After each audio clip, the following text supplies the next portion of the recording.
In this video, I'll show you how to turn a glass box into a stunning nano aquarium which is home to some beautiful cherry shrimp. This is a 20 by 25 by 25 aquarium I made myself. It has a black divider at the back, which is where the filtration will take place. The water will flow down through this small section of egg crate and then go back up through the pump. It will then get pushed out back into the tank through this small outlet. I'll address the filtration properly later on in this video. As for the lighting, I'm going to use this 6-watt LED light, which is definitely bright enough for this small tank. Let's get straight into the build and start with the substrate. I'm going to keep it really simple and just use some aqua soil. This will provide the plants with all the nutrients they need to grow, and it will also help soften the water and create ideal conditions for the shrimp. After pouring a good amount in, I'm spreading it out and making sure it slopes up towards the back. I'll add more aqua soil later, but for now I'm going to start working on the hardscape. I'm going to use these beautiful maple leaf rocks. I really like their colour, and each piece has some nice fine detail which I think will look good in a nano tank like this. I'm using the rocks to build a retaining wall which will hold more substrate in place behind them. It did take a little bit of time to find the right pieces which fit together, but here's what I came up with. I think it's a good start, so now I'm going to lock them in place with the super glue and tissue method. I'm simply wedging some tissue between two rocks and then soaking it in super glue. It dries quickly and it's 100% safe. I repeated the same process until all the rocks were locked together. With the rocks in place, I can now build the substrate up much higher, but before doing so I need to plug any holes that it might fall through. To plug the gaps, I'm simply using some black filter foam. If I left these gaps open, aqua soil would gradually fall down into the carpeting plants in the foreground, which is definitely not ideal. Now the gaps are filled, I'm going to add some more aqua soil behind the rocks to build up some height.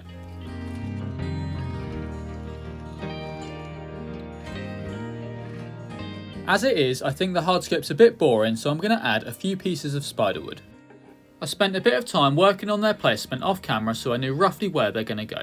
I'm mainly placing them on top of the rocks and doing my best to leave as much room for plants as possible. I secured this piece down with the super glue and tissue method, and for this one I attached a rock to the bottom.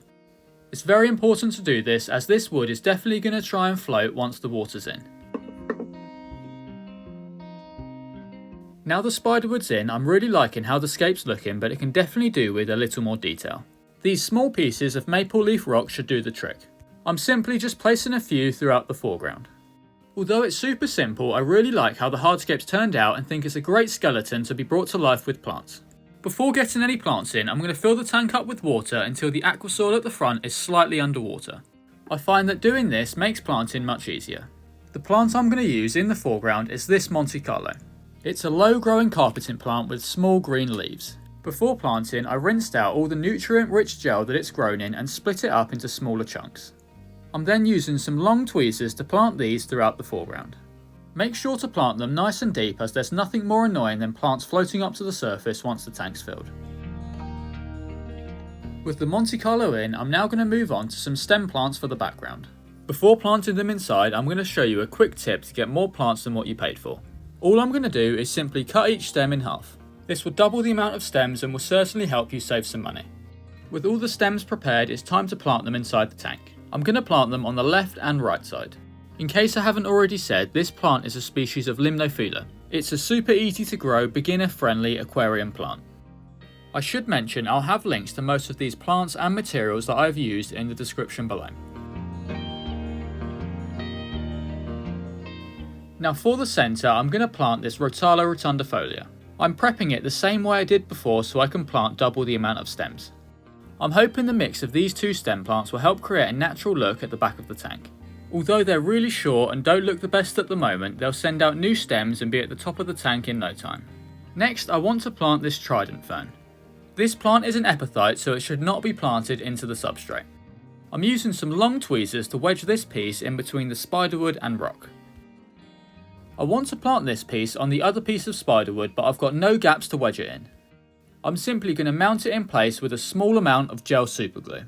This won't hurt the plant whatsoever, but try your best not to use too much. Next, I'm going to add some more detail with some Anubias and Bucephalandra. I'm carefully splitting them up and then planting them throughout the tank.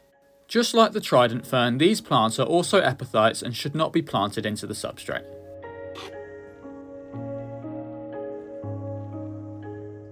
I really like the darker tone and small leaf shape that these plants provide. Next I'm going to plant these small crypts in the foreground. I think they'll add a nice contrast to the round Monte Carlo leaves.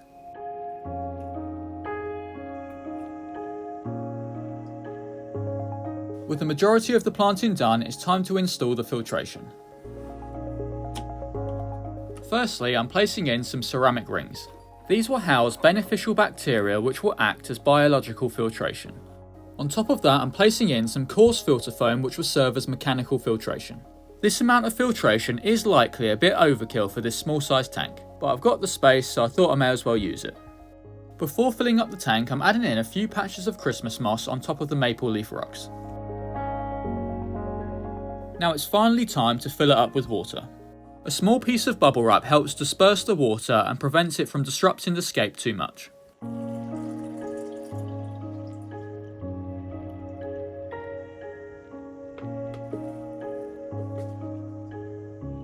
Now I'm going to add some floating plants, turn on the pump and let it grow in for a few weeks before adding any life.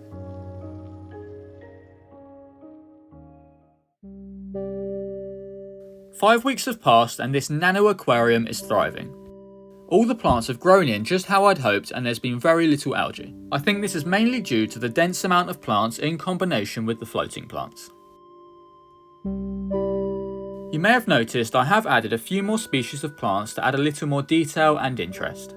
Also, you might have seen that there's a single tiny fish living in here as well. It was originally in another tank which I've recently taken down but I think is well suited inside this small nano setup. One thing not so visible but has definitely played a key role in the success of this aquarium is the use of CO2. You probably don't know, but I was originally into aquascaping before I started making terrariums, and as a result I had this CO2 system laying around, so I thought I may as well put it to use. The CO2 diffuser sits in the filter section of the tank where the micro bubbles are sucked up into the pump.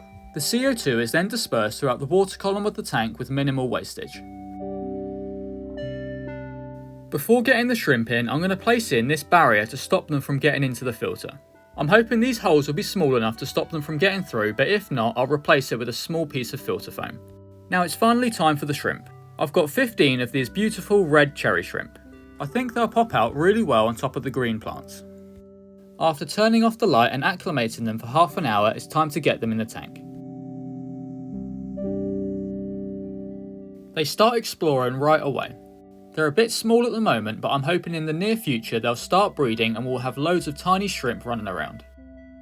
Leave a comment telling me what you think of this build and let me know if you want to see more aquarium builds like this one.